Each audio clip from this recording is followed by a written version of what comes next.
اعوذ باللہ من الشیطان الرجیم بسم اللہ الرحمن الرحیم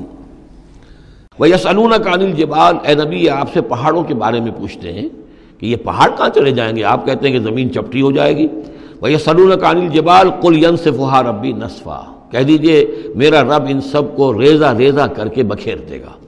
فَيَذَرُهَا قَاعًا صَفْصَفًا، تو چھوڑ دے گا اس زمین کو، بنا دے گا بالکل صاف چٹیل میدان، صفصفا، لا تری فیہا عوجا، نہ اس میں کوئی موڑ ہوگا، ولا امتا، اور نہ کوئی ٹیلا ہوگا، کوئی اونچان ہی نہیں تو موڑ کا کیا سوال، یہ تو سپاٹ پوری زمین ایک جیسی ہو جائے گی۔ یومئذ یتبعون الداعی لا عوج لہ، اس دن وہ پھر لبیک کہیں گے پکارنے والے کی پکار پر، کہیں سے پکارا جائے گا کہ آؤ جمع ہو جاؤ، تو اب سب کے سب جو ہیں ادھر دوڑیں گے، لا عوج لہ،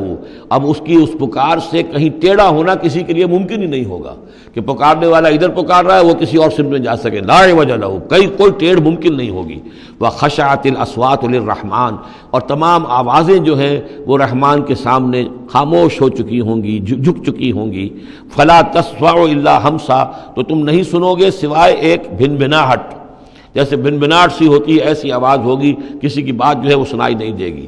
یومئذ لا تنفع الشفاعۃ، اس دن شفاعت ہرگز مفید نہیں ہوگی، الا من اذن لہ الرحمن، مگر صرف اس کے حق میں جس کے لیے رحمان نے اجازت دی ہو، ورضی لہ قولا، اور جس کے لیے کیا اس نے بات پسند کی ہو۔ یعلم ما بین ایدیہم، وہ جانتا ہے جو کچھ کہ ان کے سامنے ہے، وما خلفہم، اور جو کچھ کہ ان کے پیچھے ہے، ولا یحیطون بہ علما، اور وہ احاطہ نہیں کر سکتے اس کے علم کا۔ یہ بات ہم پڑھ چکے ہیں سورہ بقرہ میں، آیت الکرسی میں، یعلم ما بین ایدیہم وما خلفہم ولا یحیطون بشیء من علمہ الا بما شاء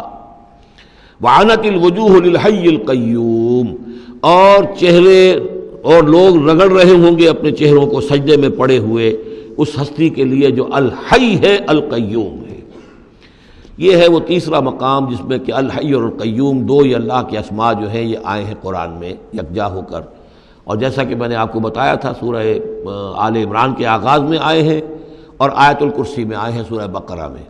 تو یہ الحی القیوم کے بارے میں یہ گمان ہے کہ یہ اسم اللہ الاعظم،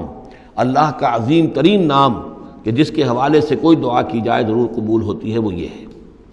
وقد خاب من حمل ظلما، اور یقیناً ناکام اور خائب اور خاسر ہو گیا وہ جس نے کہ ظلم کا بوجھ اپنے کندھوں پر اٹھایا ہوا ہوگا۔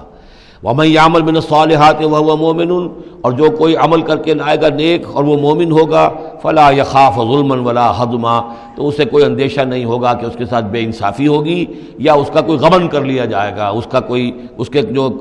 اچھے اعمال ہیں کہیں پر وہ ہبط ہو جائیں گے یا غبن ہو جائیں گے۔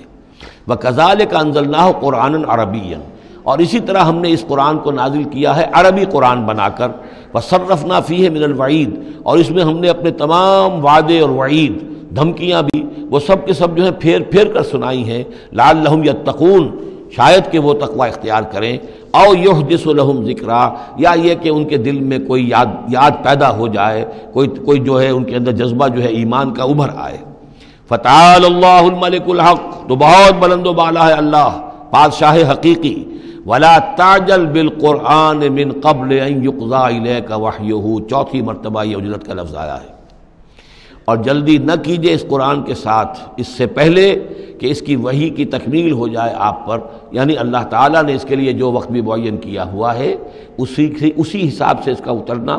یہ در حقیقت سب سے عمدہ ہے، مفید ہے، اور اسی میں حکمت ہے، اور اسی میں خیر ہے، اسی میں آپ کے لیے مصلحت ہے۔ آپ کا شوق اپنی جگہ ہے لیکن آپ اس کے لیے جلدی نہ کیجئے۔ ولا تعجل بالقرآن من قبل یقضى الیک وحیہ وقل رب زدنی علما، اور یہ